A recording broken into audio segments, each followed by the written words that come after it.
Good evening, everybody.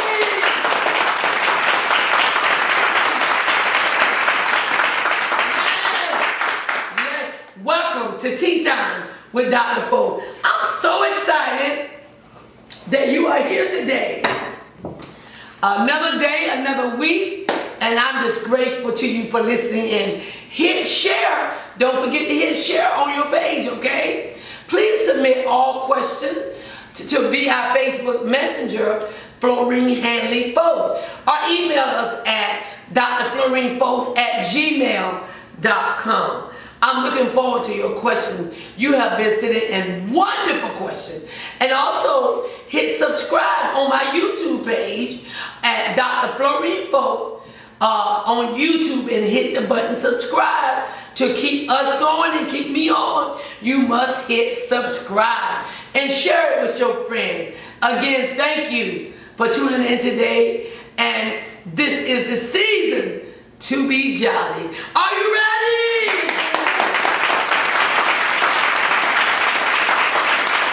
Yes, are you ready? We are so excited tonight. We're going to start off with our last week's question. I've been married to my wife, beautiful wife, for 8 years. We are trying to have children, but not yet been successful, but we are yet trying. My wife has finally admitted something that I got a problem with. She's admitted to me that her co-worker, a female, is actually her lover. She says she loves me, she don't want no divorce, and she still wants children. She says she don't consider cheating, that she's been cheating because it's been with a female. My question to you, Dr. Foley, should I just deal with this lick chick as a friend of my wife, or is this a betrayal of our marriage? I'm confused because it is a female. Now, if it was a guy, I would feel a little different. But I don't know what to feel. Clarify for me what I should be feeling, Dr. Foley. I will do that right now. It doesn't matter if it's a female that's giving her pleasure. It doesn't matter if it's your dog outside that's giving her pleasure. It doesn't matter if it's the bag boy from Food Lion that's giving her pleasure. No one is supposed to give her pleasure but you. But you. And it is cheating. Anytime you get aroused from another person besides your spouse, it is cheating. I don't care how she tried to justify it's something I want to try. Well, you should have tried that lemon pie before you got married. You just don't decide to try a lemon pie after you get married. You try that before you get married. Now that you're married, the Bible said the two shall be one. That's your husband. So husband, my answer is, yes, you should have concern, and yes, you have been cheated on. Ain't no such thing as she's a female, and I always wanted to try. So you always been a lick chick, for as I'm concerned. You just like the lick and the lollipop too, I don't know. You like both, but clearly he don't like it. So husband, you and your wife go in counseling and let her decide what she wants the most. Because she wants a child. She keeps saying she wants a child. She knows that the candy liquor can't give her a child. Oh no, ain't no child coming from them two. A child is coming from you. So I don't know, y'all need to do some serious talking. Some serious talking. Because she might just want the baby and bounce. She might. So y'all need to do some talking because this is serious. And yes, this is cheating as well. All right?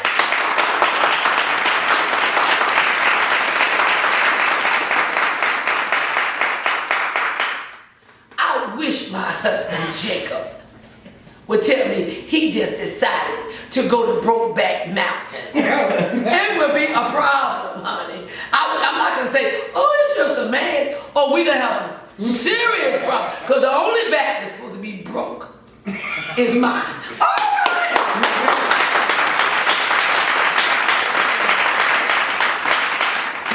Y'all stop asking me these crazy questions, pulling this stuff out of me.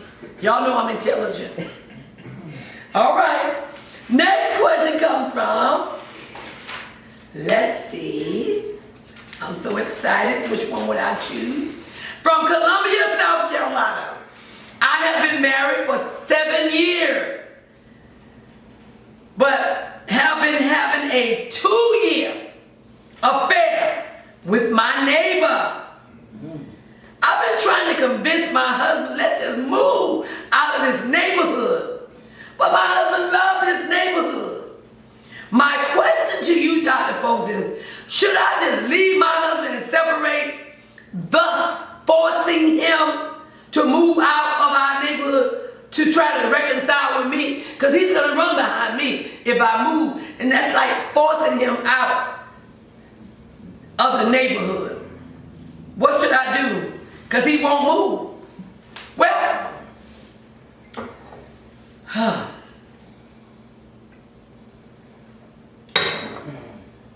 moving is not the problem. Moving your legs in a position on your back is the problem. So what you need to change is your leg position. It ain't moving. Because if you move to another neighborhood, your legs still can open. Like Waffle House at 2 o'clock in the morning. Your legs still can open. I don't see the difference. I don't know why you keep trying to focus me on, let's just move, as if you have no control over your legs. Yeah. You have control. It is not the neighborhood. You want to move like you can't resist this man, your neighbor. I thought y'all supposed to be having cookout and doing neighborly stuff together. You going over to his house. So no, my answer to you, Miss Neighborhood, is stop sleeping with that man. Stay right where you at. And stop trying to force your husband to leave. Because leaving ain't going to do no good. You know why leaving ain't going to do no good? Because if you feel that moving out of the neighborhood going to stop you from opening your leg, guess what? This is 2021. They got cars. You can drive back to the neighborhood where he at. They ain't going to stop nothing. Because if there's a will, there is a way. You just want to move your husband from the scene so he won't find out you ain't asleep. Y'all stop writing me because y'all know I'm going to tell y'all the truth. Stop doing what you're doing and be faithful to your husband. All right, let's move on.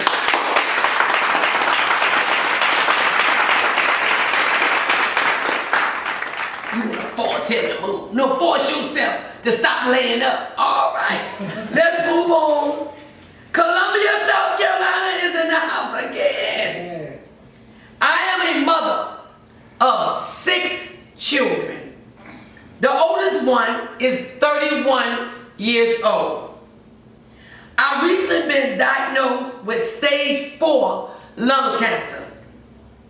It has also spread to other organs of my body. The doctor has given me 2 to 3 months at the most to live.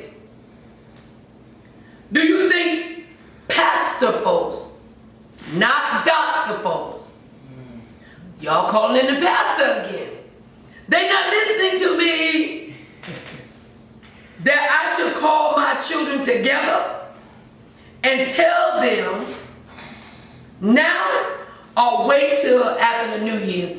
I don't want my children nor my grandchildren holiday to be spoiled. But I will tell them, should I do it now or should I do it after the holiday? All right, come on in, Dr. Folks. Let's give Dr. Folks a hand.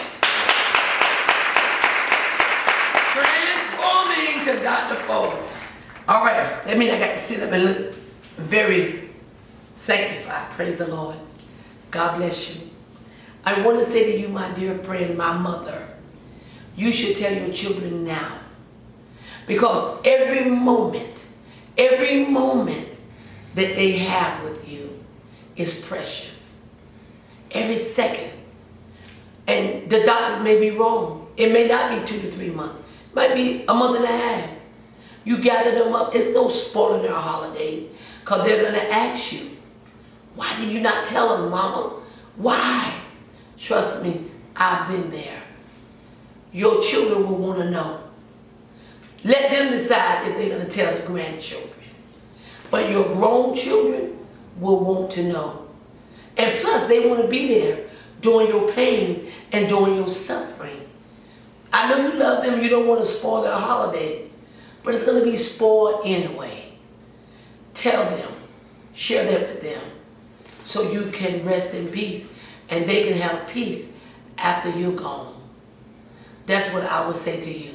Share that with them. Don't hold that from them. They will want to know. You are their mother. I don't care how close they are to their aunts, to their godmother, but there's only one mother. They will want to be there for you. All right, let's move on.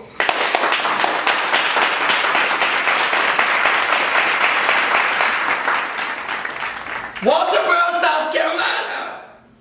My nephew, who is 38 years old and recently gave his heart to God, joined my large Pentecostal church in Walterboro.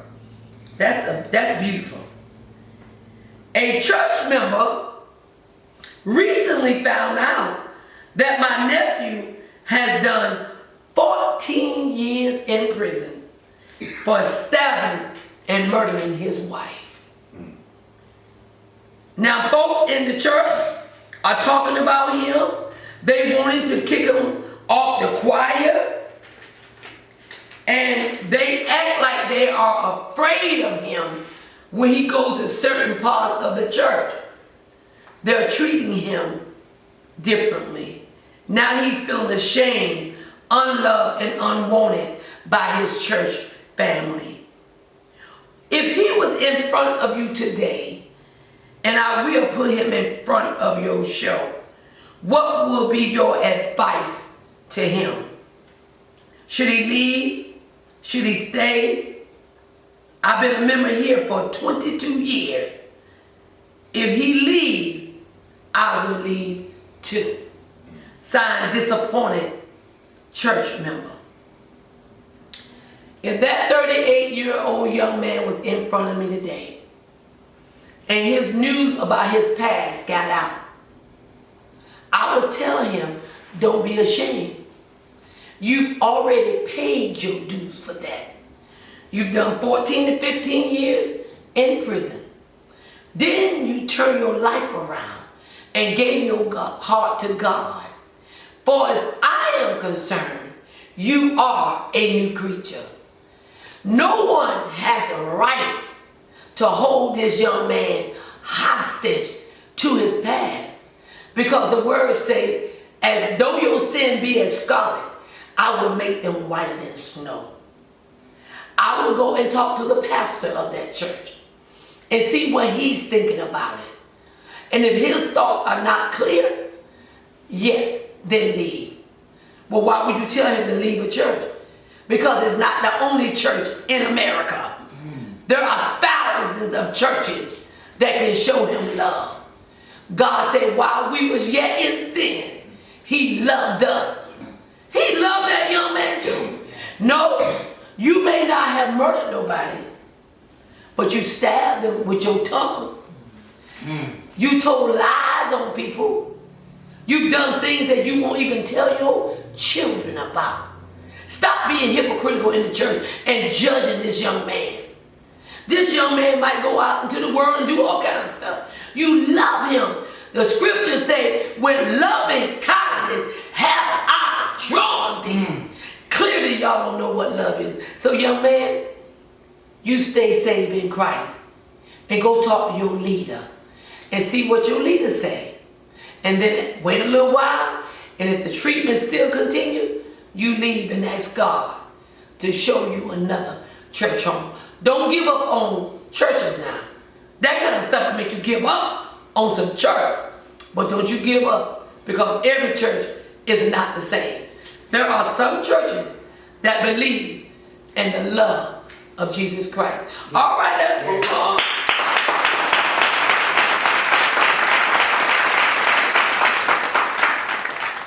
Pastor Foley sneaked back in here. I don't know how she got back in here talking a few minutes ago.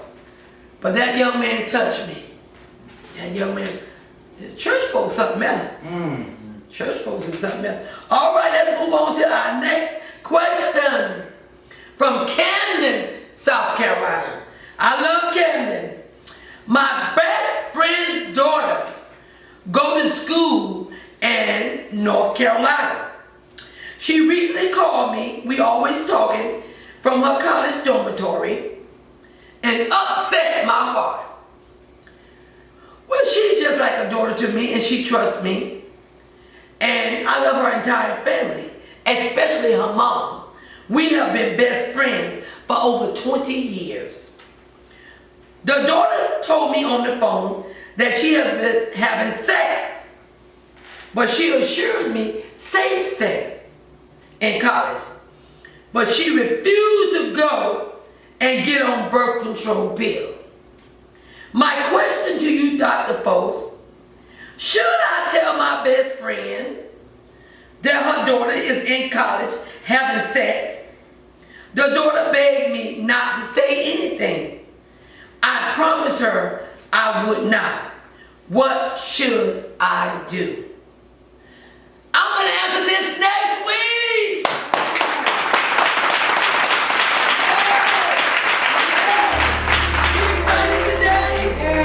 We thank you so much for submitting all your questions to Facebook Messenger to Florine Handley Foley, or just email me at drflorinefoley@gmail.com.